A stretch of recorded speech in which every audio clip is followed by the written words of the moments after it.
क्या आप भी उन लोगों में से एक हैं जो काम को बीच में छोड़ देते हैं?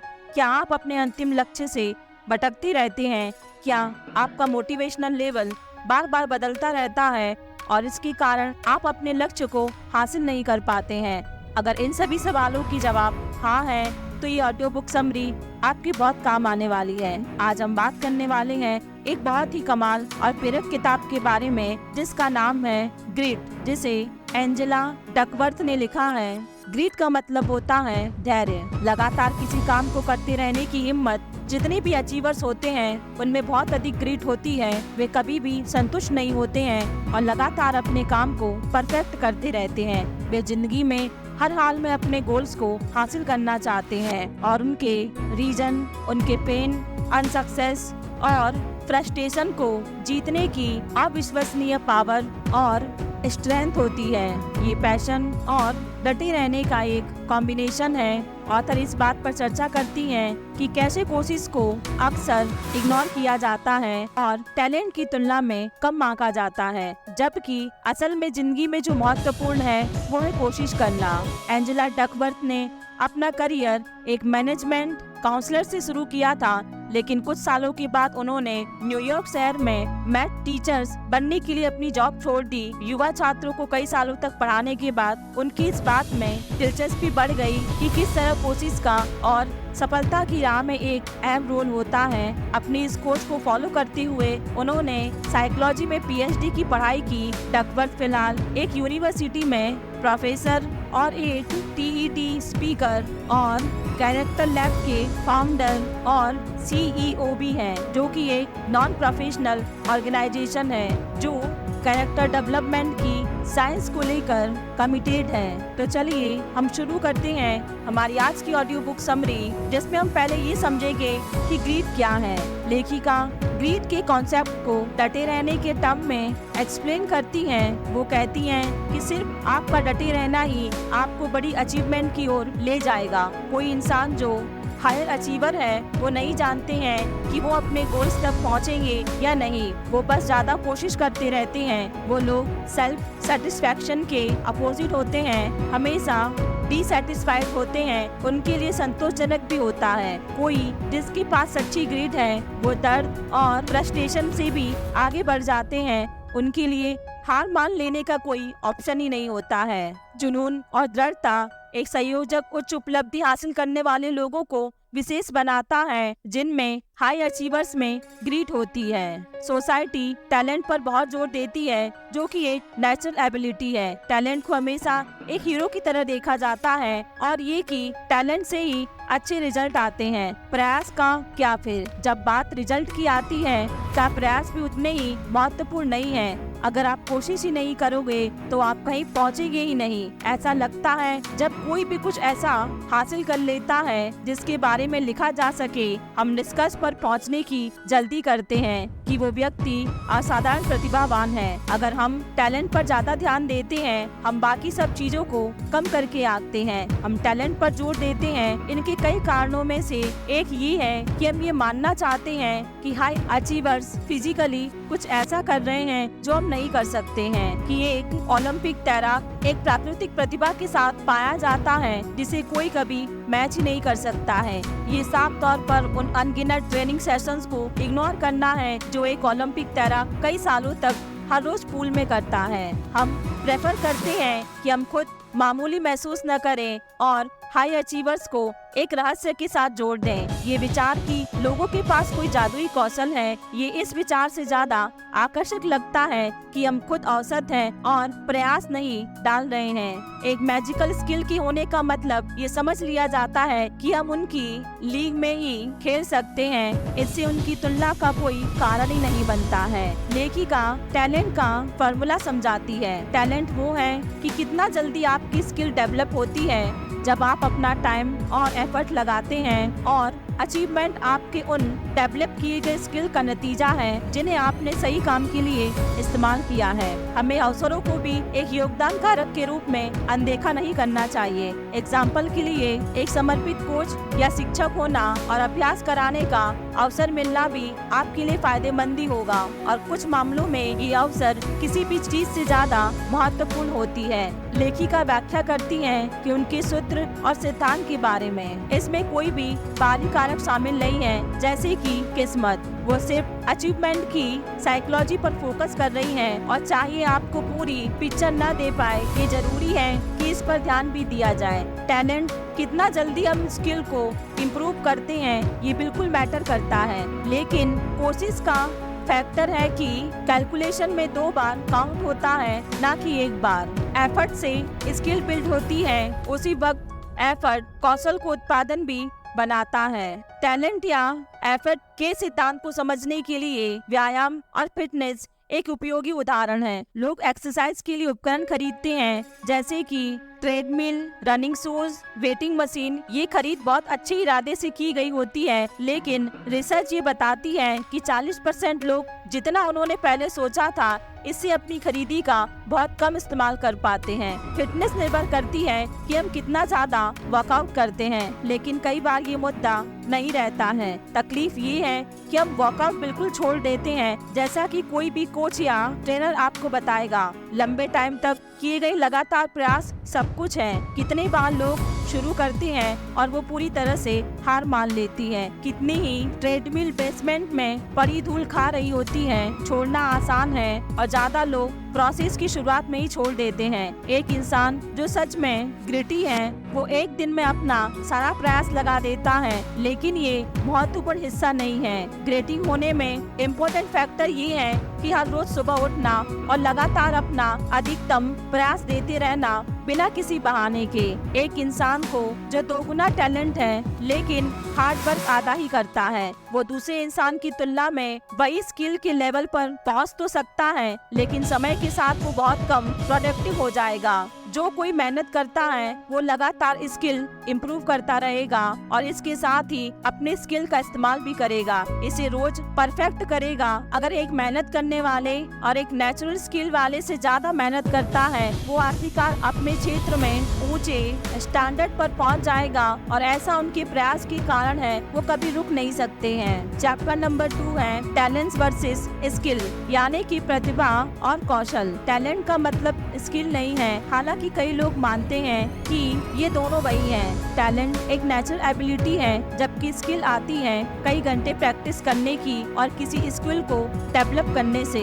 स्किल पर लगाया गया समय टैलेंट पर लगाए गए समय से बहुत ज्यादा कम साबित होता है। हालांकि ये एहसास होना जरूरी है कि स्किल का मतलब अचीवमेंट नहीं है। बिना प्रयास के स्किल का कोई मतलब नहीं रहता है। ये कुछ ऐसा होता है जैसे आप करते ही नहीं हैं, आप में पोटेंशियल हो।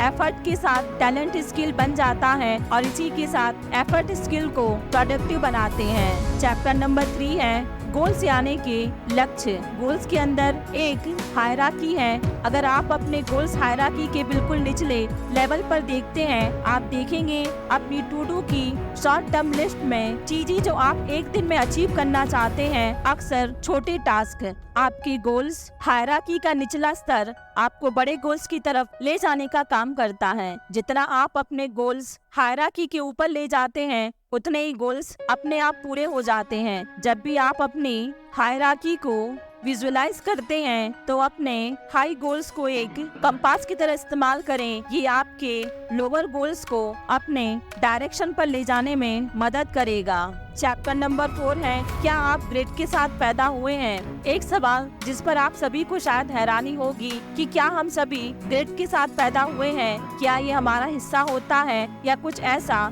जिससे हम सीख सकते हैं। इसका कोई स्पष्ट जवाब नहीं है और अगर आपको एक फिक्स जवाब देना है तो आप कह सकते हैं कि आप कुछ हद तक इसके साथ पैदा होते हैं। अगर थोड़ी ज्यादा गहराई में जाएं, कुछ धैर्य से संबंधित होते हैं और बाकी एक्सपीरियंस का परिणाम होते हैं। एक ग्रिटी इंसान के 4 प्रमुख गुण होते हैं। नंबर 1, एक ग्रिटी इंसान का एक इंटरेस्ट और पैशन होना चाहिए। वो उसे एंजॉय करने चाहिए जो करते हैं और वो हर रोज अपना टाइम अपने इंटरेस्ट को डेडिकेटेड करने के लिए अपने पैशन से कमिटमेंट होना चाहिए। एक ग्रिटी इंसान ये भी समझेगा कि इंटरेस्ट ओवरनाइट नहीं बनेगा। कभी कभी आपको सब्र रखना होता है और अपने इंटरेस्ट के डेवलप और मैच्योर हो जाने तक इंतजार करना होगा। नंबर 2, स्टडी करने की एबिलिटी। जिसमें ग्रेट है वो खुद को रोज प्रैक्टिस करने के लिए डेडिकेटेड करेगा और हमेशा पहले से बेहतर बनने की कोशिश करेगा।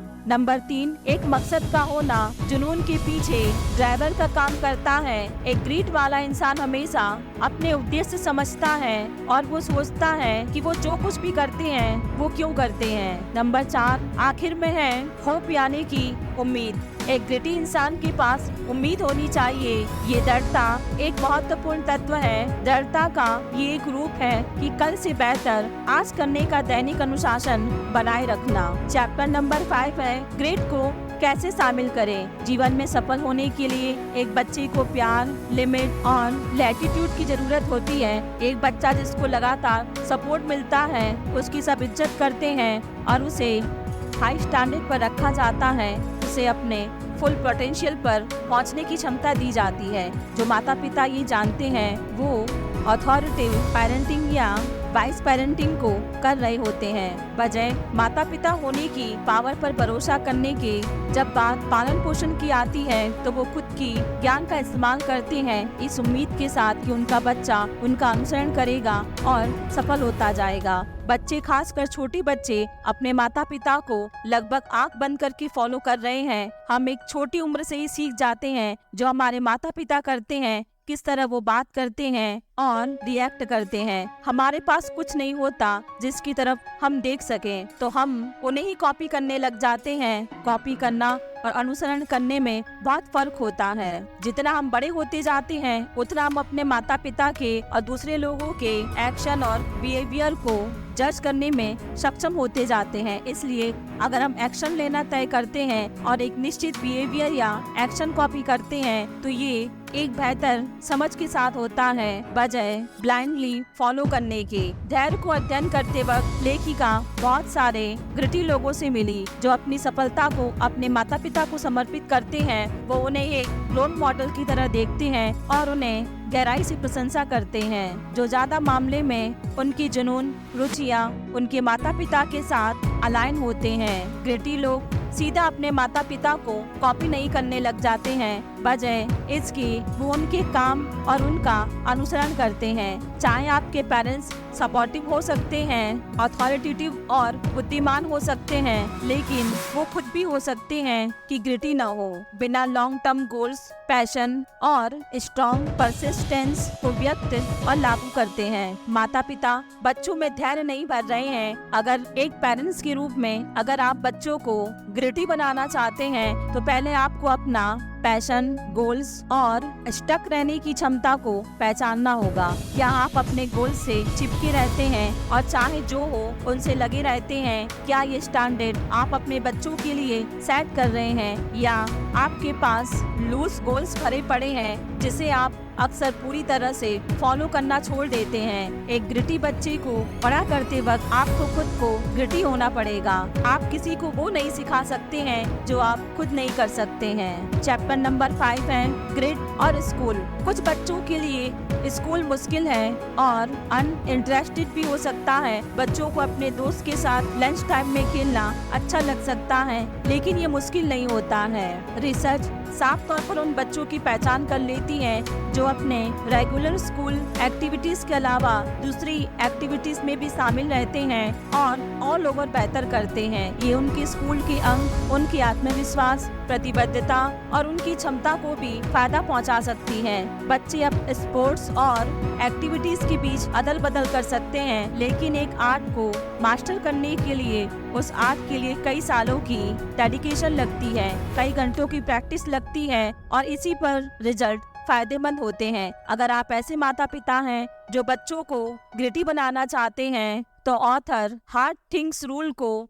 इम्प्लीमेंट करना रिकमेंडेड करती हैं। ये किसी स्पेसिफिक समय के लिए अपना 100% कमिटमेंट देने और अपना सब कुछ देने के बारे में है। परिवार के हर सदस्य, माता पिता सहित हर एक के पास करने के लिए एक मुश्किल चीज होनी चाहिए। हार मान लेना एक ओपिनियन होता है। जब बात मुश्किल चीजों को सिलेक्ट करने की आती है तो ये महत्वपूर्ण है कि बच्चा अपनी ये चीज खुद सिलेक्ट करे। छोटे बच्चों के लिए एक सीजन या साल एक जरूरी कमिटमेंट लेंथ हो सकती है, लेकिन जैसे बच्चा हाई स्कूल में पहुंचता है तो ये कम से कम 2 ईयर रूल्स होना चाहिए। खुद से ही आप अंदर से अपनी ग्रिड को कल्टीवेट कर सकते हैं और एक पर्पस पर काम कर सकते हैं। चैप्टर नंबर 7 है पेशेंस एंड कल्चर्स, यानी कि धैर्य और संस्कृति। जिस संस्कृति में हम रहते हैं और जिसके साथ हम खुद को जोड़ते हैं वो हमारे होने के सभी पहलुओं को पावरफुल शेप देता है। संस्कृति को ऐसे लोगों के समूह से परिभाषित किया जाता है जो सामान्य मूल्यों और मानदंड साझा करते हैं, और इस परिभाषा पर आधारित ये साफ हो जाता है कि अगर ज्यादा से ज्यादा ग्रिटी होना चाहते हैं तो आपको एक ग्रिटी कल्चर तलाशने की जरूरत है। खुद को ऐसे लोगों से घेरे रखना है जो खुद ग्रिटी हो और आप लंबे समय में फायदा ही होगा। एक सही कल्चर या ग्रुप का हिस्सा होना बहुत जरूरी है। आपकी खुद की पर्सनल ग्रोथ के लिए बहुत ज्यादा जरूरी है। लोग जो आपके आसपास होते हैं उनका आपके व्यक्तित्व पर, आपकी पहचान बनाने पर बहुत बड़ा इफेक्ट पड़ता है। ग्रुप का कल्चर आपका खुद का कल्चर हो जाता है और आप उसके लिए एक अभिन्न अंग हो जाते हैं। ग्रिटी होने का मतलब 7 बार गिरना, 8वीं बार फिर से खड़े होकर उठना है। ग्रिटी एक संयोजन है जुनून और धैर्य का। टैलेंट पर कई बार जोर दिया जाता है, लेकिन अगर ज्यादा भी नहीं है तो प्रयास भी उतना ही जरूरी होता है। टैलेंट का मतलब कितना जल्दी आपकी स्किल डेवलप होती है जब आप समय और एफर्ट लगाते हैं। जब आप अपनी डेवलप की गई स्किल को अच्छे इस्तेमाल में लाते हैं तब अचीवमेंट्स उसी का रिजल्ट होता है। हार मान लेना आसान है। एक इंसान जो सच में ग्रिटी है वो एक दिन में अपना पूरा प्रयास डालेगा, लेकिन ये इम्पोर्टेंट हिस्सा नहीं है। ग्रिटी होने में इम्पोर्टेंट फैक्ट है हर रोज उठना, हर रोज उठकर बिना किसी बहाने के अपना एफर्ट डालना। एक मेहनत करने वाला लगातार अपने स्किल इम्प्रूव करेगा और एक के बाद एक उन स्किल्स का इस्तेमाल करेगा और उसे रोज प्रैक्टिस करेगा। टैलेंट और स्किल बराबर नहीं होते हैं। टैलेंट एक नेचुरल एबिलिटी होती है, जबकि स्किल किसी चीज पर घंटों की प्रैक्टिस और स्किल को डेवलप करने से आती है। स्किल्स पर लगाया गया समय टैलेंट पर लगाए गए समय की तुलना में बहुत भारी होता है। एक ग्रिटी इंसान के 4 लक्षण होते हैं: जुनून, अभ्यास करने की क्षमता, गोल्स, उद्देश्य और आशा। ग्रिटी होने का एक इम्पोर्टेंट फैक्टर है बहुत लंबे टाइम तक एक टॉप लेवल गोल्स का होना। ये गोल्स आपके जीवन के लिए बहुत जरूरी है और ये जीवन की दूसरी चीजें भी कंट्रोल करने लग जाता है। ग्रिटी माता पिता ग्रिटी बच्चों को रेज करते हैं। तो दोस्तों, ये थी मेरी आज की ऑडियो बुक समरी ग्रिट। आपको कैसी लगी? ग्रिट एक साहस की कहानी है। वही साहस आपको डेली टास्क को पूरा करने के लिए फ्यूल देती है। वही उत्साह जो हर मुश्किल सिचुएशन के बावजूद भी आपको आगे बढ़ाती है। और इसके साथ ही सभी अचीवर्स में ग्रिट होता है और लगातार अपने वर्क को परफेक्ट करते रहते हैं। यदि आप एक अचीवर्स के उन गुणों को पाना चाहते हैं तो मेरी आज की ऑडियो बुक समरी आपको अपनी लाइफ में फॉलो करनी चाहिए। तो दोस्तों, ये थी मेरी आज की ऑडियो बुक समरी। जो आपको कैसी लगी मुझे कमेंट करके जरूर बताना। साथ ही मेरे चैनल को लाइक, शेयर और सब्सक्राइब कीजिए और अपने दोस्तों के साथ शेयर करना न भूलिए।